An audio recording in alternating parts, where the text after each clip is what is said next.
Okay, and here we are with the part 3 of the Blue Dragon Qigong system presented at Kivit. So now we're going to go into the immunity and the lungs. Now, what is the immune system? Everybody kind of sort of has an idea, but they don't really know. So the immune system is very, very complex. And the way that I make it simple is that your lymphatic system is the way the immune system protects you. So the immune system works through the lymphatic system. Now, up until 2017, they thought that the immune system stopped behind the jaw. In fact, all medical textbooks printed up until 2019 had the immune system end at the jaw. And then they discovered there was a lymphocyte, ILC2 lymphocyte, in the brain. And that's when they realized the lymph system actually went into the brain. I'll let you draw your own conclusions for that. So as we chin up, chin down, look up and look down, we literally shoot cerebrospinal fluid into the brain, and this ILC2 lymphocyte literally is the ignition that turns on your immune system. I think that's pretty awesome. Now, the largest lymph gland is in your armpit. Secondary lymph glands are in your groin, and the ankle is the bottom of the lymph system. So as you rock your calves or point your toes, you can flush the lymphatic system from the back. As you rock your pelvis forward, you can flush your lymph system here. If you swing your arms this way or this way, you can flush the lymph glands in the armpit, and as I said earlier, turning your head up and down. Now, there's things that benefit the immune system, and there's things that harm the immune system. Now, in Western medicine, they only recognize cellular immunity and humoral immunity. Now, why they choose the word humoral when they mean lymphatic? I don't know why they don't just say lymphatic, but they continue to use an outdated word which relates back to ancient Greek medicine of the humors, but that's a subject of another discussion. Now, cellular immunity is dependent upon macrophages, which are subjects inside the cell that literally eat the dirt, the poison, the toxin, what have you. And depending upon what you eat and your rest and your exercise, you can either increase the production of macrophages or decrease the production of macrophages, and that's what they call cellular immunity. Now, this humoral immunity, I've already explained, is your lymphatic system. So anything that you do to make the lymph system works better increases your immune function. Now, you and I would automatically think exercise would be an excellent way to build your immune system. And yet, in this worldwide pandemic, there's not one medical doctor promoting exercise. Now, they also say that heat kills bacteria, virus, fungus, and parasites. They acknowledge heat. And when you exercise, do you not get hot? Hot enough to perspire? And perspiration is the way the body releases toxins?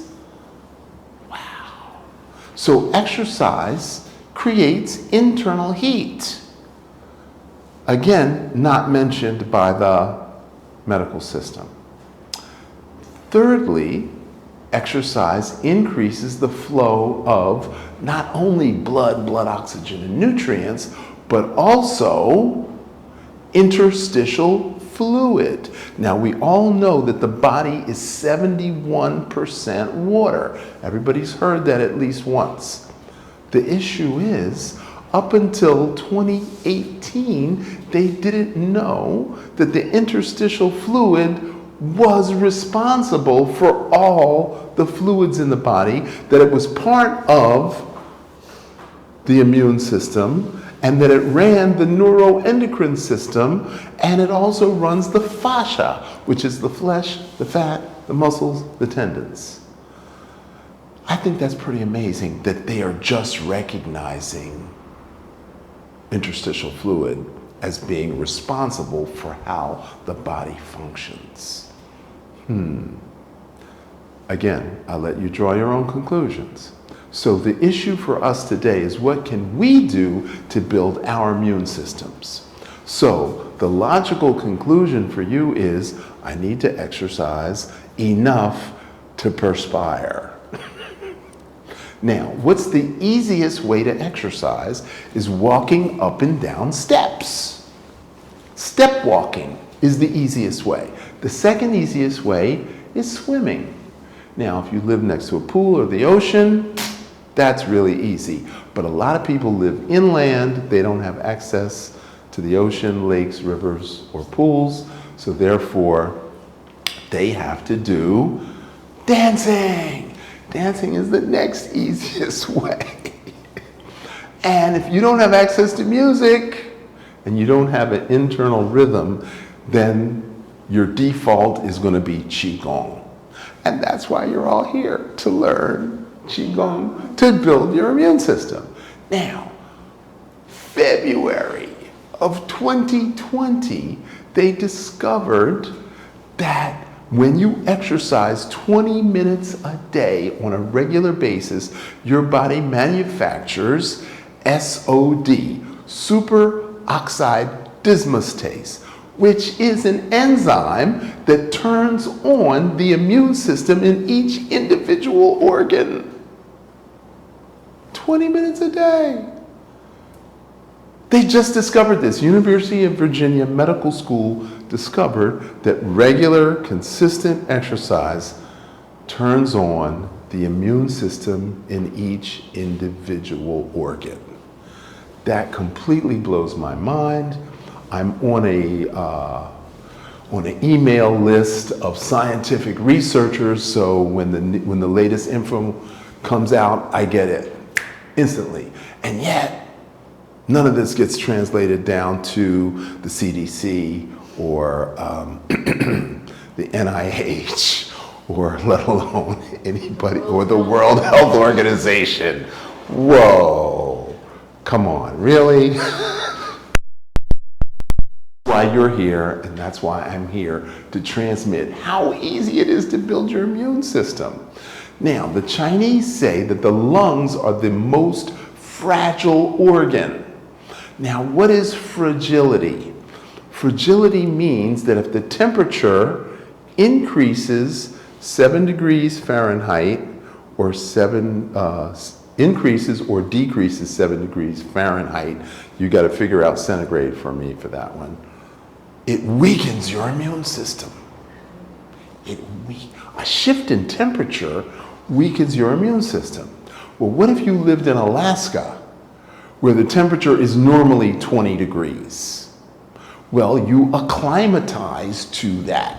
And what if you lived in the desert, where the temperature is normally 110 degrees? Well, you acclimatize to that. So whatever you acclimatize to, if it goes up or down, your immune system is at risk.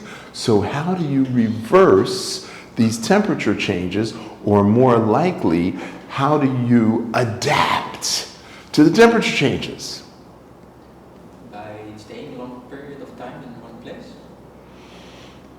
Okay, that's one way. How do you adapt to the temperature change? Breathing.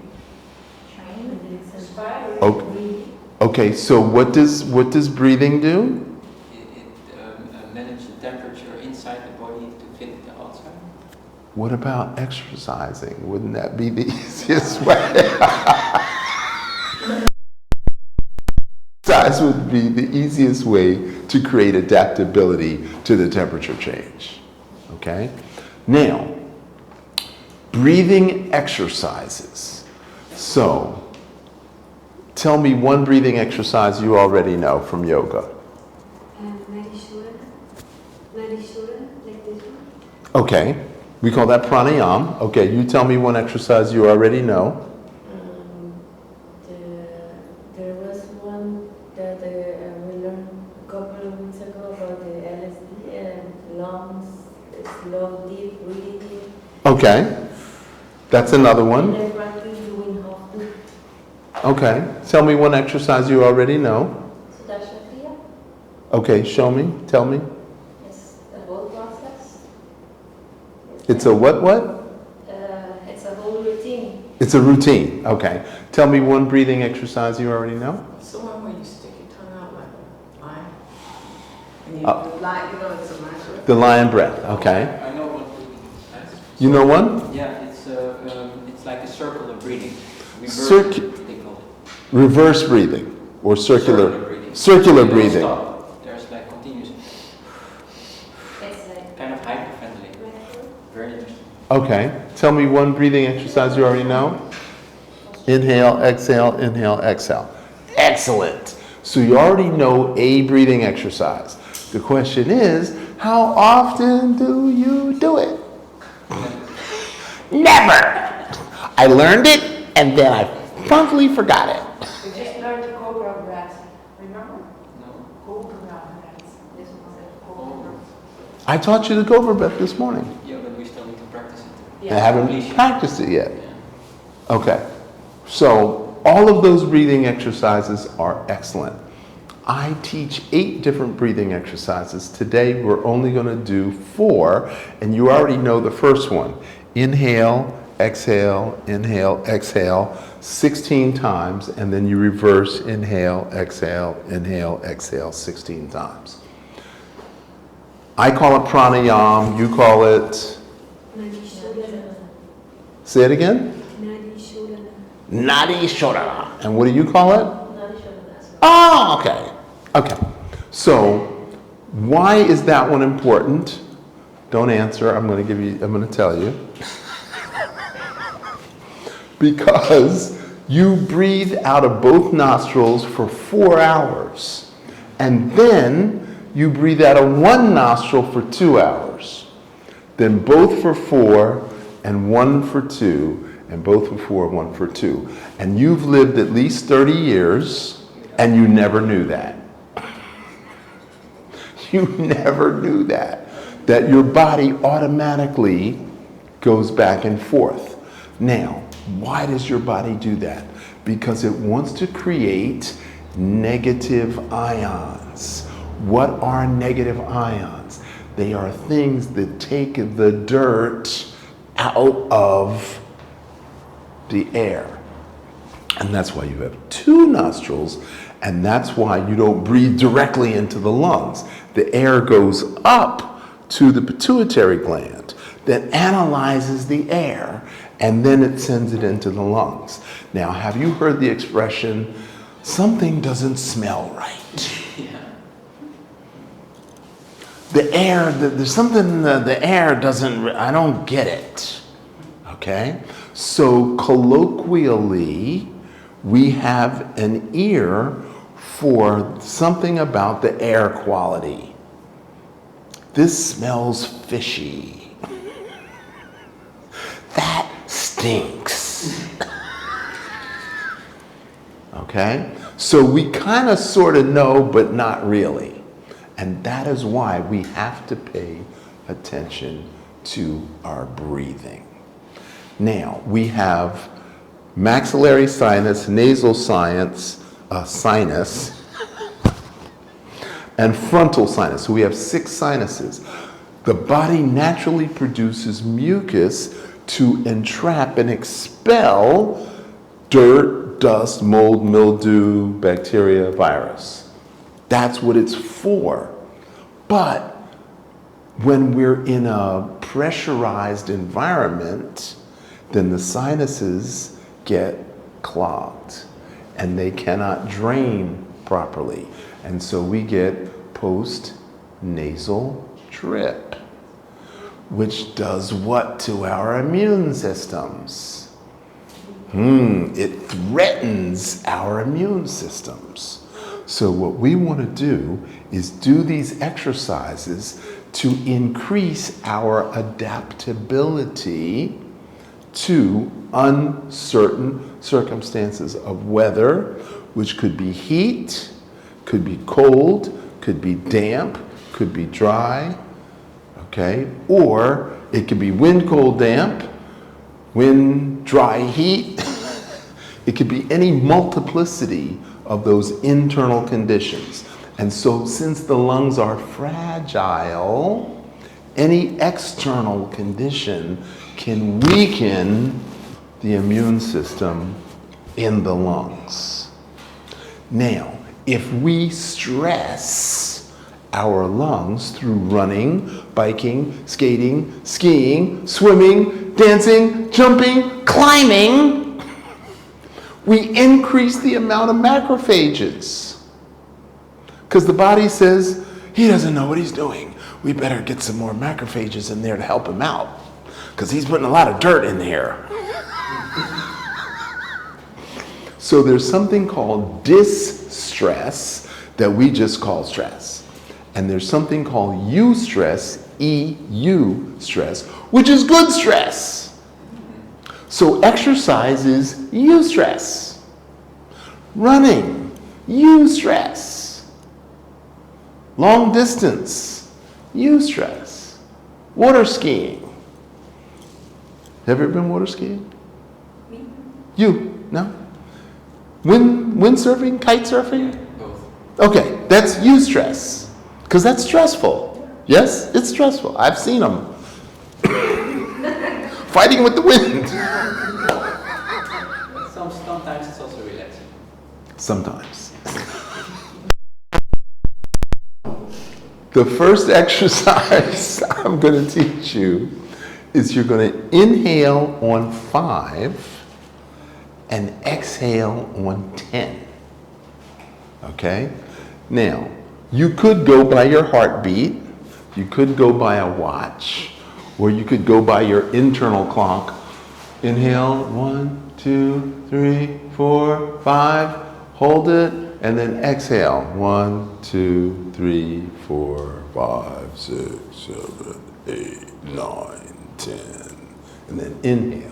1, 2, 3, 4, 5, hold it, exhale. 1, 2, 3, 4, 5, 6, 7, 8, 9, 10. Okay, everybody stand up. Now, I want you to put your feet directly underneath your hips. I want you to drop your shoulders, elongate your neck, tuck your chin in. Now, I want you to look at your feet, and I want you to go up on the edge of your foot, and then put it down, and then go on the edge of the other foot, and put it down, and go up on the edge of the foot, and put it down, edge of the foot. So we're exposing the, what is that called? The arch of the foot, okay? Now, this time, when you go up on the edge of the foot, I want you to inhale. And then when you put it down, I want you to exhale, and at the same exact time you put that arch down, you go up on the edge of the other foot. So you're doing a perfect exchange. Exhale, inhale. Exhale, inhale. Exhale, inhale. Exhale, inhale. Okay? This is called dragon breathing. Or this is part 1 of dragon breathing. Okay? So, as you put the arch of the foot down, you're pressing kidney 1 into the earth. And then when you inhale, you're literally drawing electromagnetic energy from the earth into the arch of the foot, which we technically call kidney 1, which is called bubbling spring. Bubbling spring is the electromagnetic energy of the earth bubbling into your feet. Okay? No, don't shift your weight. The only thing that's moving is your feet. You're not shifting your weight. You just inhale, exhale. Inhale, exhale. Inhale, exhale. Inhale, exhale. Inhale, exhale. Okay? So this is part 1. Okay? Now, part 2 is we're going to add the hands. So just like the feet, so we're going to inhale, exhale. Inhale, exhale. Inhale, exhale. Don't shift the weight. Do not shift your weight. It's just hands and feet. You're not moving your arms. It's just the hands and the feet. That's the only thing that's moving.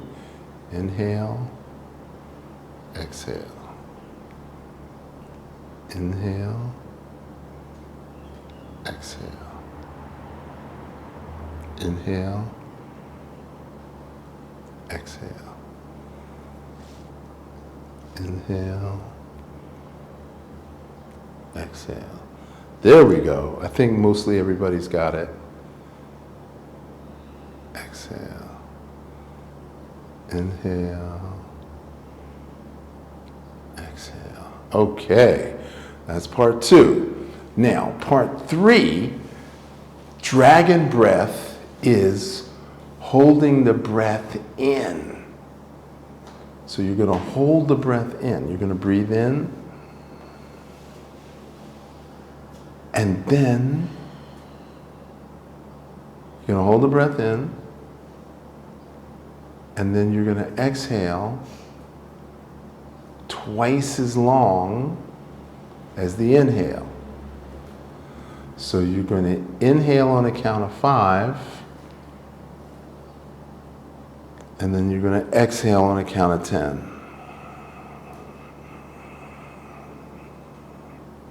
And then inhale on a count of 5.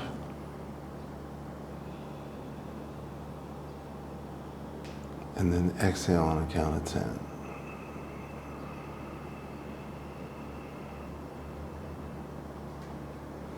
Inhale on a count of 5.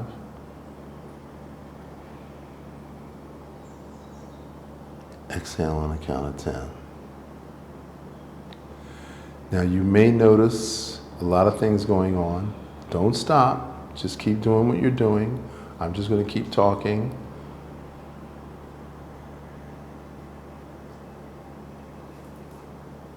Okay, now, again, elongate your neck. Drop your shoulders. Relax your butt muscles. The only thing that's moving is your feet and your hands.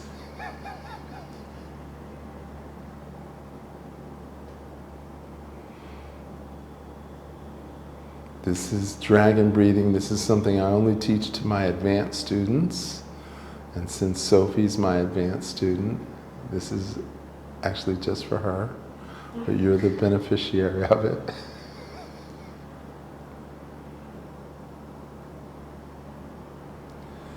Now, I want you to be aware of the heat in the palms of your hands. So typically, we rub our hands together to generate heat. We have not done this because I want to see if anyone can pick up the heat in their own hands. Selena, yes, no? Lizette, yes, no? Okay. So if you can feel the heat in your hands, then that means you are capable of emitting chi. And if you're capable of emitting chi, that means you're an energy healer. And how you direct that, I will teach you in another class. But this is how you build your own immune system. Just this one little exercise. So if you have a sore throat, if you have a cough, if you have a cold, if you have a runny nose, if you're peeing 10 times a day, and you just do this for 10 minutes, wow, this one exercise builds your immune system.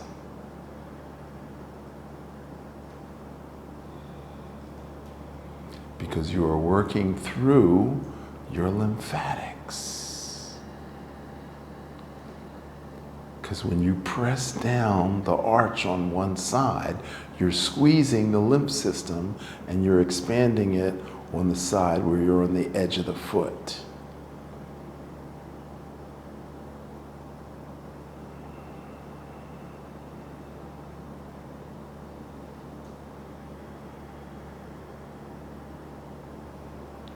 Okay, Miriam? Not Miriam. Cynthia. Cynthia, your feet should be as wide as your hips. Look at your feet. Okay, there we go, that's better. Selena, look at your feet. You think your hips are, yeah, that's better.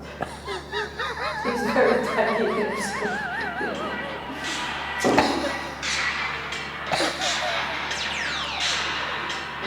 Okay.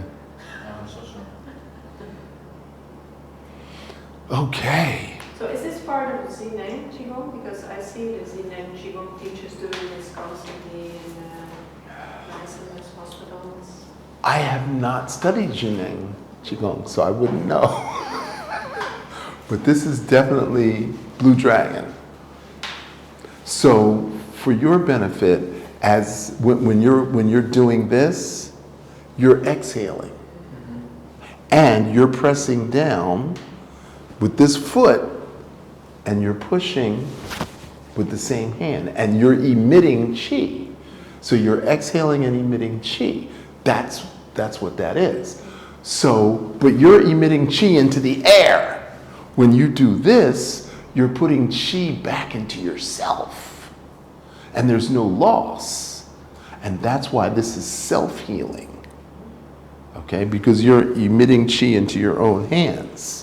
And that creates that infinity, okay, hands and feet. Okay, so I don't know anything about what Jineng teaches or what the purpose behind those movements are. But I know this is to practice emitting chi and to heal yourself. Okay? Now, we do the chi dance where we drum the lungs and then we drum the kidneys. Drum your lungs, drum your kidneys. Now, the kidneys moisten the lungs. The kidneys moisten the lungs. That means that the lungs could get dried out. And then you need a humidifier. And what if there's too much moisture in the air? Then your lungs get clogged, and then you need a dehumidifier. So when the children are sick and they're mommy goes to the drugstore and puts a dehumidifier in the room and sleeps with the dehumidifier. In China, they take moxibustion and they cut it in little pieces, they put it on a stick, and they light it, and then they put a loose cover over it, and all night long the child is breathing this burning mugwort, which is a dehumidifier.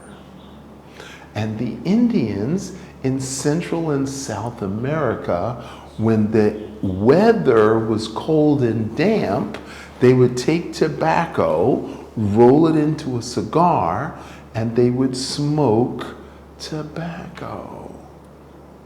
They didn't inhale it into their lungs. They would take it into their mouth and breathe it out, and then they would breathe the smoke that was in the air that would dehumidify the cold damp that would penetrate the lungs. Now, I learned that 20 years ago, and nobody ever talks about why cigars were medicine. Nobody ever talks about it. And yet, we have air conditioning, so we don't need cigars anymore. Okay? Now, the next breathing exercise we're going to do is called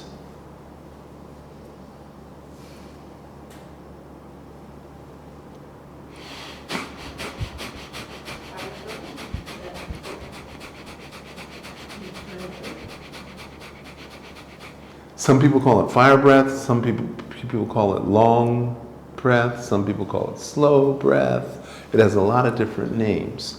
What is the reason for learning that exercise? It strengthens the diaphragm. What is the purpose of the diaphragm? To push the air out of the lungs. Why do we want to push the air out of the lungs? The more air that goes out, the more blood goes into the lungs.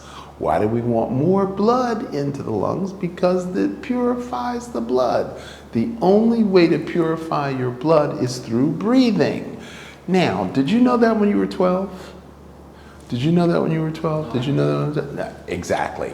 If they had taught you that at 12, you might have not ever experimented with smoking. That might have discouraged you if you knew the only way to purify the blood is breathing. Now, singers and athletes know how to use the diaphragm, and yet, in their personal private lives, they don't utilize their diaphragms. They go back to what I call silly breathing, or shallow breathing. That's better than silly breathing. Okay, shallow breathing. So, the right lung has 3 chambers, the left lung has 2 chambers. The heart is nested on the left side. So the left lung is slightly smaller than the right lung, which means the right lung is actually lower, which means the right kidney is actually lower. So your body is asymmetrical. And you could be congested in one lung and not congested in the other. So you can lay on one side and breathe perfect, and then you can lay on the other side and be wheezing. So which side should you lay on? The left side is what you should be laying on, because the heart is on the left side. If you lay on the right side, the heart flops out of its nest. And the heart is like, I don't like this very much.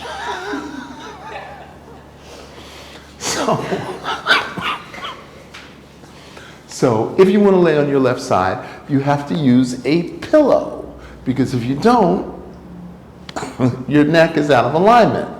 But if you lay on your back, you don't need a pillow, and all you need is a towel rolled up under your neck.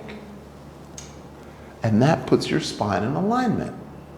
So what happens when you go to sleep?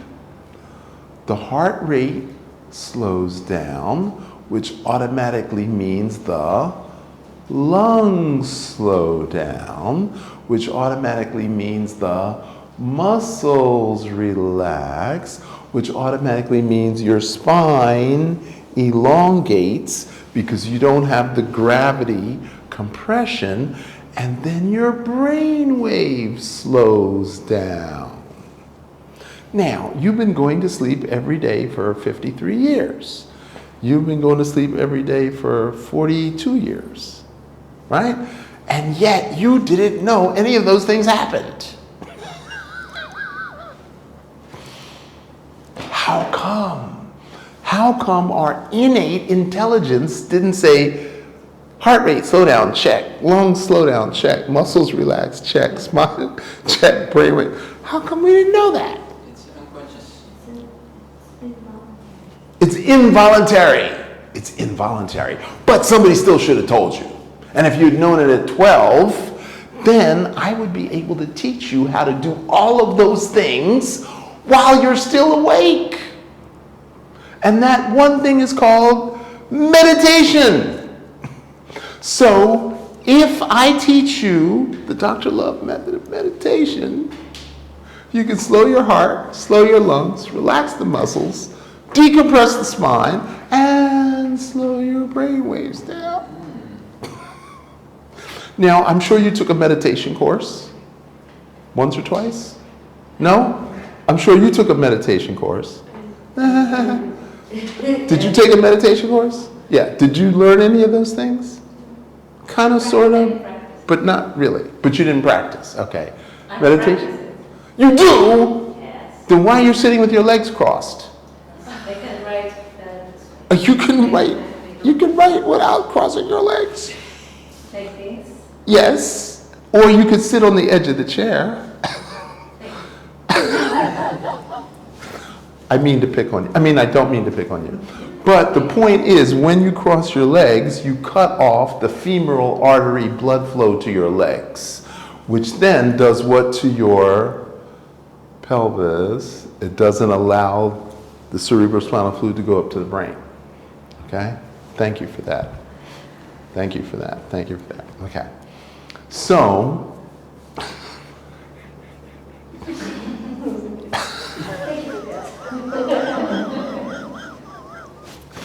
so the issue is, how do we strengthen the lungs when we are stressed out? Okay? Because when we're stressed out, we have a tendency to hold the breath. So, since breathing in is involuntary, we have to think about breathing out, which is why we do the dragon breath. So whenever I notice I'm stressed out, I'm automatically going to go into the dragon breath. That's my go-to for stress. Okay? And I'm going to constantly, because the more I blow out air, the more blood can get in to get oxygenated. Does that make sense? Okay. So we've covered breathing, we've covered blood purification. Now we're in diaphragm strengthening. Now, if you were laying in bed and there was an imaginary line from your belly button all the way across. There's an imaginary line. And the diaphragm is along that line. Now, the lungs are in the back. Lungs are in the back. Take your right hand, put your thumb under your breastbone. That is the exact size and location of your stomach. Put the left hand behind the stomach. No, the other way. There you go. That is the pancreas. What's the function of the pancreas? To regulate blood sugar. Now slide the left hand to the left. That is the spleen. And the right hand to the right. That's the liver. So pancreas, stomach, spleen, liver. So when the diaphragm pushes the air out of the lungs, it also massages stomach, pancreas, spleen, and liver. Now, when you inhale, the diaphragm pushes down on the bladder, the small intestines, the large intestines, and the uterus. Everyone has a uterus here, except him. I keep a spare uterus. She lets me borrow hers.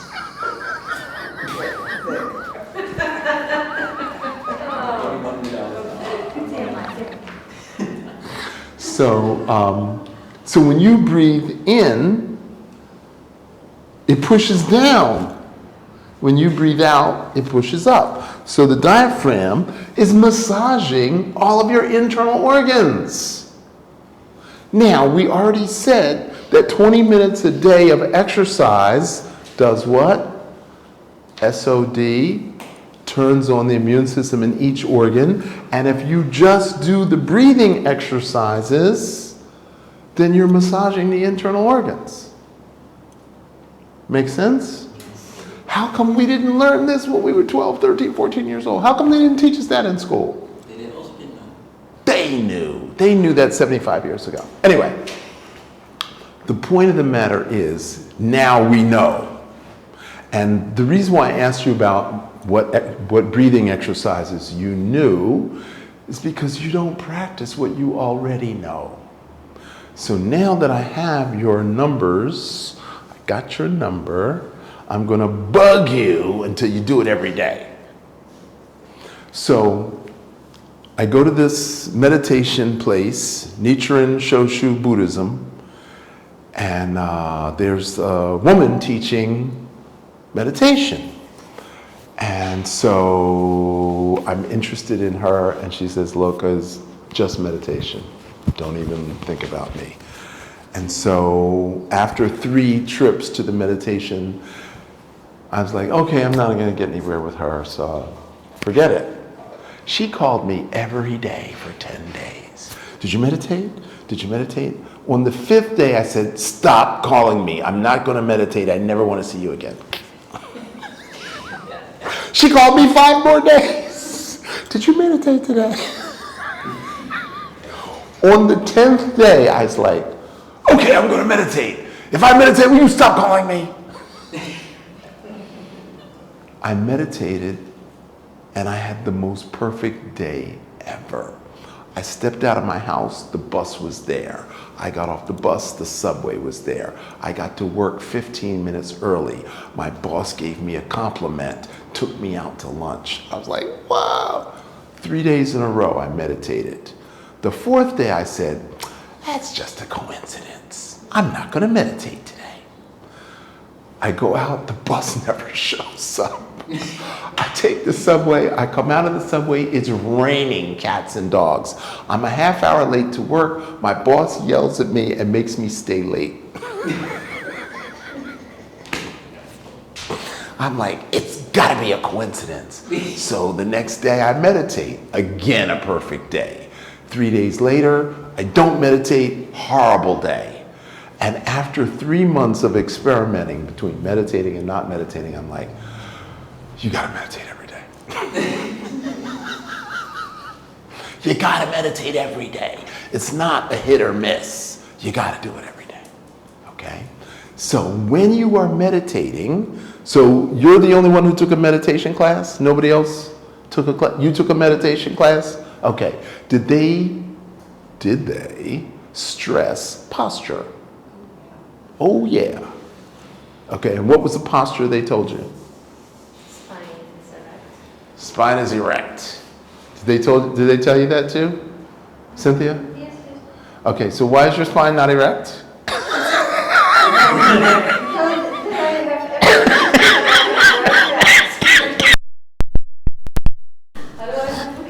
So many things. Okay, so spine erect, what else did they tell you? You can sit like lotus or cross that. You could sit like that, or you could sit like that, or you could sit like that. Yes. Right, okay. What else did they tell you? Did they tell you open eyes or closed eyes? Closed eyes. Closed eyes. Why? Because then your mind will not be occupied with other things going around. Okay. You can go into other- Okay, silly question. When you close your eyes and you're in your mind, can you see every TV show you've ever watched, every movie you've ever seen, every book you've ever read is in your mind? So when you close your eyes, there's way more distractions in your mind than with your eyes open on a single pointed thing, like a candle or a picture. But there are different ways of meditating, and this one you can focus breath or being Internally on an object. Okay, and what is your object? your breath. Your breath. You can focus on the breath. Your breath is an object? That we use that as a Subjects, yeah, subjects. yeah. Okay. So your focal point. Focus on a single subject. Or your focal point. Be it Okay. a breath or a mantra or both. We use both. Okay. That is perfect. The way you were taught is actually perfect. I've taught all over the country. Nobody gets that right. Or I've not been exposed to the people who got it right. So, posture, breath, and visualization. Those three things are key to meditation. Okay? And what's the breath when you're meditating? Belly. That's the breath? Abdominal breathing, she means. Abdominal breathing. Okay, excellent. I'm so glad to hear you say that. And you meditate how often? Every day? Every Once a day week? I wake up at 5. I do my Shodhana Kriya. That's my breathing. I do the Marishodhana and then I start my meditation. We've got a winner. Thank you. So you're the living model for what we all want to do. All right? So you can get with her. When I leave the country, get with her. All right. So 5 a.m. All right, so the diaphragm strengthening is to breathe out 60 times for 3 days in a row, and then you're going to double it to 120 times for 3 days in a row, and then you're going to go to 180 for 3 days in a row until you get to 600.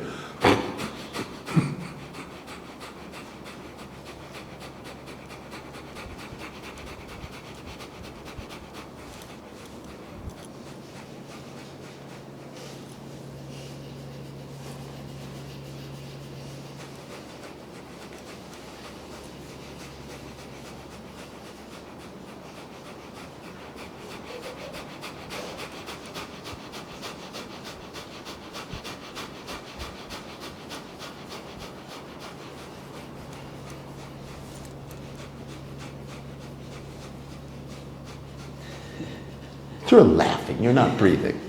Sorry. Okay. So we're going to go from 60 for 3 days to 600. You're never going to have to do more than 600. 600 is the upper limit of doing that particular exercise. So over a 30-day period, from 60 to 600, that is going to strengthen your diaphragm. And whenever you're stressed out, you're going to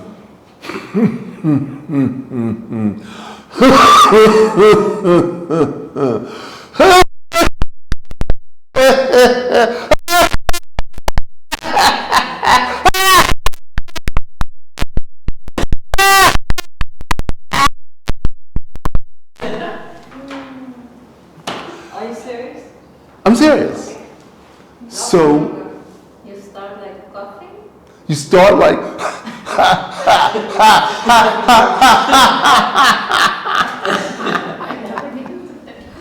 that's laughter yoga. And you start with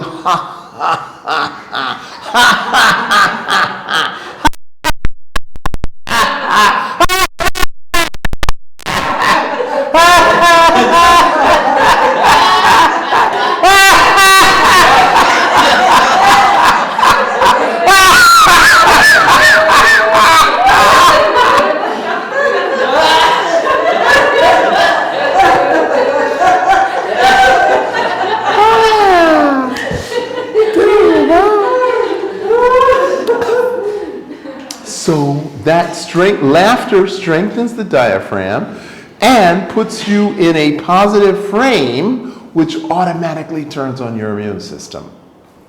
Okay? So, bang. Now, Sophie laughs when situations are beyond her control. When she just, I have to let go of this and I have to laugh. Is that true? Yeah, maybe.